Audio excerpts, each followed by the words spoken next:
Nagpapayami ngayon ang kapamilya star na si Donnie Pangilinan para sa upcoming series nila ni Bel Mariano na How to Spot a Red Flag.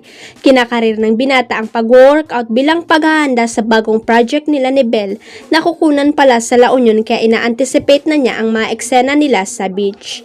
I have been working out a lot kasi La Union beach yun so kailangan medyo fit ako doon. Hindi naman beach body, siguro mas fit lang ang payag ni Donnie sa panayam ng media pagkatapos ng contract signing niya sa ABS-CBN recently.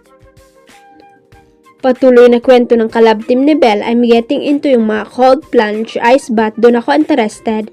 Mga 8 to 10 minutes ice bath daw ang kanyang ginagawa bilang bahagi ng kanyang fitness routine. Ano nga ba ang benefits ng ice bath? Your anxiety levels go down, your mental health gets better, your sleep becomes better, your recovery becomes better. It's different per person. There's a lot of studies that show waking up and doing cold plunge or after working out when your body is still hot so it can recover well, dagdag pa ni Donnie. Naniniwala si Alden Richards na napakahirap talagang makahanap ng mga tunay na kaibigan at mga taong mapagkakatiwalaan sa mundo ng showbiz. Sa isang interview, muling natanong si Alden at ang leading-lady niya sa pelikulang Hello Love Again na si Catherine Bernardo tungkol sa pag-level up na kanilang relasyon habang ginagawa ang kanilang reunion project. Sabi ng Asia's multimedia star, the friendship that we have, Kat and I, like the whole team ng Hello Love Goodbye, yung friendship na nabuo whenever we see each other, it's like nothing has changed. And I guess you can find much of that in this industry. Mahirap nang makahanap, anya pa.